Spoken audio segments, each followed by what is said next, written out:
So I think it's happening again. I think big money is getting the data before we are. The data that I'm referring to is your GDP report coming out tomorrow morning and your durable goods orders report coming out tomorrow morning.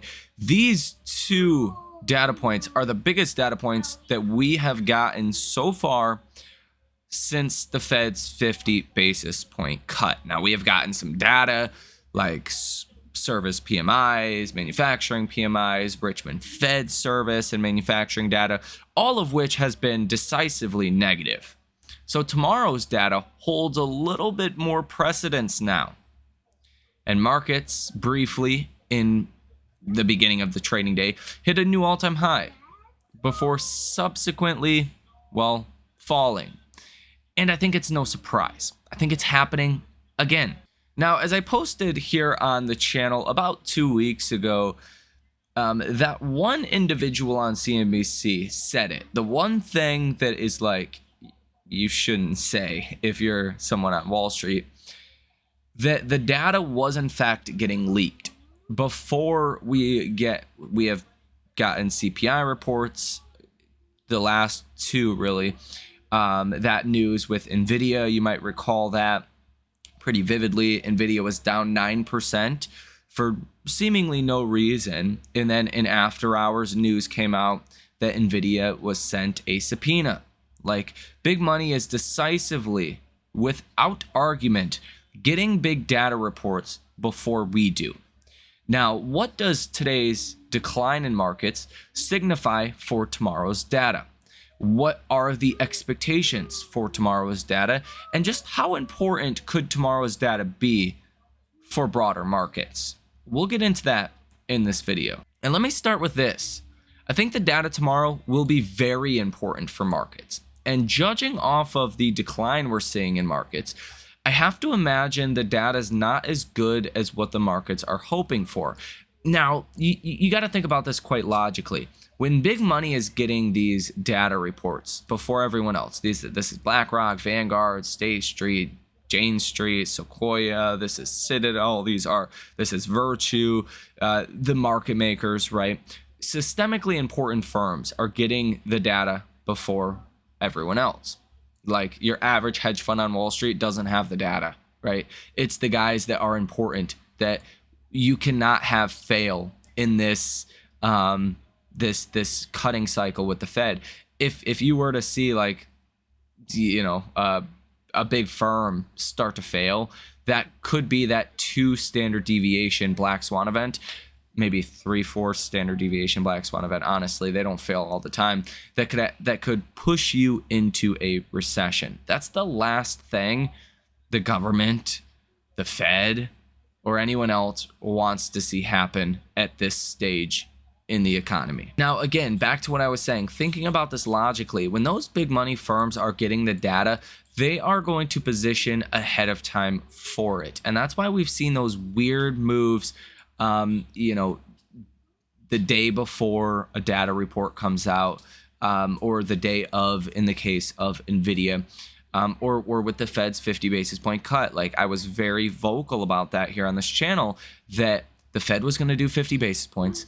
They already had leaked that to Nikki Leaks. They had leaked that to big money, and it happened, right? That was proven correct. Now, I think the data was leaked for tomorrow morning to big money. Now, when big money gets this data, they hedge for the downside, okay? If they're super long, they hedge more for the downside. I don't think big money, the systemically important firms, are too exposed to the upside right now. And I'll tell you why. It's obvious we are heading into a recession or some kind of slower growth environment where it's going to be hard to meet earnings expectations. Like, earnings expectations are through the roof. They've actually started to come down now over the past 2 days. We haven't got that reflected in markets yet. So I'll show you that here in this video. But I think your big firms, they're not taking the risk right now for limited upside. Even if things go perfectly as planned for markets, there is very limited upside here. That's the fact of the matter. That's definitive, decisive. If valuations don't matter, then that's another thing, right? Then markets can keep running. And I will ask you that here in this video as well. Do valuations matter? Because you're right up there again with price to sales ratios where you were at in the dot-com bubble or at the peak in 2021, right? Does valuations even matter anymore? I think that's a good question that we should actively be asking, because markets are acting as if valuations and or risk does not matter anymore. Okay, but I don't think, again, these big systemically important firms are too leveraged to the upside. So I actually don't think there needs to be too much downside hedging. Now, yes, there's going to be some, obviously, because these guys own a lot of stocks. They have massive, portfolios, and a lot of them are market makers, right? So they're going to try to burn premium. They're going to try to, raise premiums. And you're seeing that in the options market today because they want to collect as much premium as possible so they're not on the wrong side of trades, okay? And I think that it explains why markets, yes, they're having the biggest red day since the Fed cut rates 50 basis points, but I think it explains why we're not having a really, really bad day today, because I don't think a lot of firms, big firms, smart firms, are super leveraged to the upside here. I think they're not. Okay, I think they're starting to grow cash. We will see this more when we get 10K, 10Q filings that come out, earnings, right? We'll know a little bit more. But even like Warren Buffett and Berkshire Hathaway, they're not that leveraged to the upside right now because there is limited upside if things go perfect. And the odds of things going perfect are not that high. Okay, so I think that's what explains kind of the, we're not getting a huge drop versus some of the other leaks that we've seen leading up to the Fed, where perhaps we had seen more of a downside bias. Like the first week of September, you fell 4%.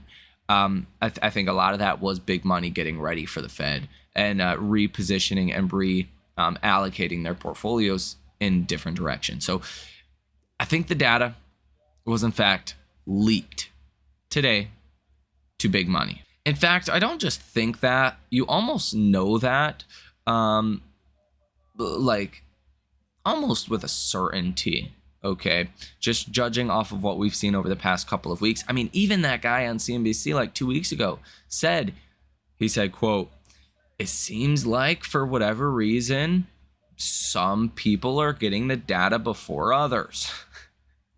I shared that clip with you guys here on the channel. I think most of us agree the data is being leaked. So if you want to go back and find it, just type in the channel leaked data, confirmed leaked data, and you'll see that. It was like a week or two ago. Not a big deal. I think we all understand the data is being leaked. Now, the data that we get tomorrow is durable goods orders month over month. Now, last month we were at 9.9% positive. We are expecting negative 2.6% for tomorrow. That's actually not bad. If you come in at negative 2.6% after a positive 9.9% month, it's really not bad. So on net, up 7.3% is the estimate over the past 2 months. That's actually really strong. The risk here is, and what this market reaction today is kind of telling us, is that you could see a bigger negative number. I think anything more negative than like -4, -5 is going to be seen as really bad. God forbid we come in at like -10, right? That would be a bigger problem if we're actually negative now over the past 2 months. I don't think that's going to happen, but I do think a -4, -5 number could definitely be on the table for the data coming out tomorrow morning. And I don't think Wall Street is going to like that in light of some of the recent data that we have gotten that shows the economy is just in a bad place, especially manufacturing, but not just manufacturing. Yes, manufacturing output and volumes are starting to fall, but it's now the employment area of manufacturing, which is really factory jobs. Factory jobs are starting to be cut a lot, and that is not good. Now, tomorrow morning, we also get GDP growth rate quarter over quarter, final numbers for Q2. We're expecting 3%. We could come in a little bit lower than that, but again, it's an election year. I don't think there's going to be dramatic weakening. I don't think we're going to come in negative or anything crazy like that. We're going to be in the twos at the bare minimum, like 2.5, 2.6%. 2.5% would be a disappointment for markets with 3% expectation. So do keep that in mind. I'm not as worried about the GDP growth rate. I think the durable goods orders could come in a little on the lighter side. We will also get tomorrow morning initial jobless claims, part of the post-Fed rally that we have seen in markets, post-Fed 50 basis point cut rally we've seen in markets, I should say, was because initial jobless claims, that first reading that we got last Thursday, came in at 219,000. We were expecting around 230,000. So that was 11,000 lower than expected. If you do see these start to move higher again, that's going to become problematic. We are expecting a rise to 225,000, but really anything like 230 plus thousand, Wall Street's going to start paying a little bit more attention to. Now, you get a lot of other data as well: corporate profits, PCE prices, continuing jobless claims, durable goods orders, excluding defense, expecting that's going to be a little bit more negative, to come in at negative 3.5%. Last month was positive 10.4%. GDP sales quarter over quarter, real consumer spending quarter over quarter, final numbers for Q2, expecting that at 2.9%. That's one that I will be paying very close attention to, but I don't know if markets will exactly pay attention to that. Now, we do have a speech from Fed Jerome Powell tomorrow, and this is the first time we're going to hear from Powell since that 50 basis point cut. Now, I will tell you right now, I think Powell is going to be very bullish. I think he's going to be very dovish. It's going to be a lot of the same stuff that we heard at, the podium just a week ago. Not much is actually going to change. Now, whether or not he says more tomorrow, I think is the bigger question. Whether he elaborates more, provides more details, sounds maybe a little bit more defensive or cautious on the economy. During the conference a week ago on the podium, Powell sounded about as dovish as you could possibly be. I don't think he's that optimistic about a soft landing, and we will see if he does try to paint a little bit more negative picture, because the Fed really just wants to bring down treasury yields. Okay, now the Fed cutting rates 50 basis points, I think they thought that they were going to bring down 10-year treasury yields and provide more accommodation to the economy. That did not happen. So if that's the Fed's goal and that didn't work, then what's the alternative? Well, the Fed's going to have to cut rates more. So the Fed's Powell's either going to boost those odds of a 50 basis point cut, or talk down the economy a little bit to show a little bit more concern about the labor market, which will bring down treasury yields and force markets to price in more aggressive Fed policy. So I guess it kind of, completes the same goal, if you will. But I still think Powell's generally going to be pretty bullish tomorrow. And I think that's already priced into markets. I think we're already kind of expecting Powell's going to be bullish. So if he's not as bullish as we think, then maybe that could be a downside risk for markets. But as far as the upside, I think we're kind of already expecting, again, Powell's going to be very dovish. On Friday, we have core PCE month over month, expecting that at 0.2%. Fed Waller said this could come in lower at about 0.14%, which would get revised down to 0.1%. So we have low expectations for PCE on Friday. Personal income month over month is expected at 0.4%. Last month was 0.3%. So if we get a number like that, that's going to be great news. Personal spending month over month is expected as 0.3%. The higher, the better, the lower, kind of the worse it's going to be, right? So you want to see personal spending come in good. Same is kind of true for durable goods orders, right? They're kind of the same, although personal spending's a little bit more broad. Durable goods orders is kind of spending on durable goods, right? Things that come and go. It's kind of implied in durable goods, right? So it's kind of the same metric, just a little bit different. And you want to see these come in, as high as possible. Like, there really is no negative. The higher, the better. Now, with that said, tomorrow's data is going to be so important because we did get that 50 basis point cut from the Fed. Historically, that's actually the moment you want to start panicking, is when the Fed starts cutting rates, especially if it's by 50 basis points. And here you can see from this post from Hendrik Zaberg, that says the soft landing narrative is hopeless. Just observe data and study history. Recession or hard landing occurs when yields plummet and Fed cuts while unemployment moves up and we have yield inversion. Now look at the one soft landing and the hard landings and tell me which scenario we are in now. Soft landing, you had Fed cuts where unemployment was falling, was falling. And as unemployment moved higher, we went into a recession, right? This was in the 2000s, 2001s. But 1995, we had no yield curve inversion, right?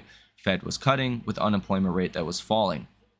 Hard landing, you had Fed cuts, but the unemployment rate was already starting to move higher, and we had yield curve inversion. 2007, Fed was cutting rates as the unemployment rate was already moving higher, and we had yield curve inversion. Even 2019 for that measure. We had Fed cuts, but the unemployment rate was moving higher, at least a little bit, right before the Fed started cutting rates. And we had yield curve inversions. And now you have a massive yield curve inversion. And what happened? Well, Fed's starting to cut rates now, and unemployment rate has dramatically moved higher. It doesn't take a genius to figure this out. And I don't think that's why, big money is not positioned super aggressive to the upside. And that's why today's downward price action is so small. Even if we do get bad data tomorrow and big money was leaked that bad data, they don't have to do a lot of repricing or hedging for the downside because they're not all exposed to the upside. For this post from Robin Brooks, this says global recession risk is rising sharply. The forward-looking orders and inventories component, orders minus inventories component in the S&P Global Manufacturing PMIs, is going negative all over the place. For the US in red, it just fell to a more negative level than in late 2022, right after Russia invaded Ukraine. This was also when inventories had risen in 2022 after that initial boom of building things, making things, and that's where we got that technical 2 declining quarters of GDP growth, which was a technical recession in 2022. So you're even worse than that now.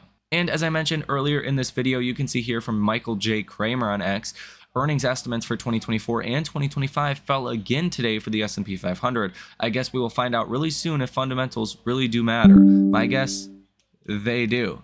And you can see the earnings estimates fell a couple dollars, $2 or so from what I can view, from about 276, 277 down to 274.42 for end of year 2025 estimates, and markets have not reacted to that yet. So that's really why I want to ask you, do valuations even matter anymore?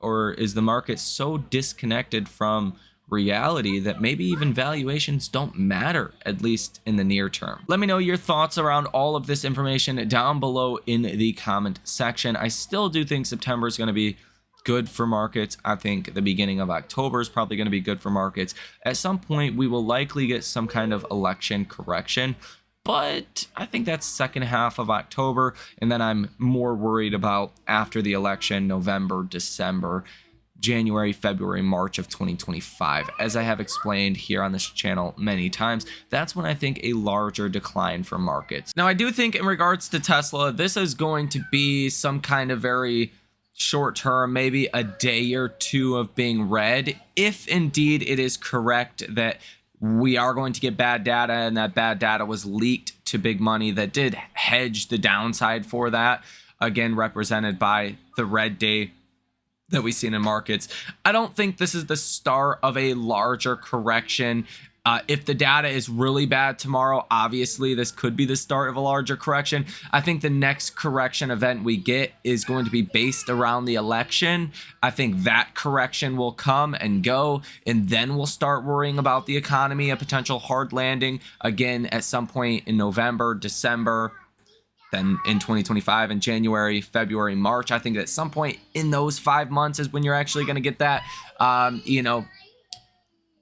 economy correction or recession correction, or outright recession crash. We'll see what happens with the data. So I don't think tomorrow like derails the Tesla rally thesis. I still think Tesla is on a pretty clear trajectory higher until October 10th. Even if we do get a red day or two, I don't think it's gonna make or break Tesla in that regard. So let me know what you think about this information down below in the comment section. Hit the like button as well as subscribe to the channel if you have not done so already. You guys have a great rest of your day, and I will see you in the next one.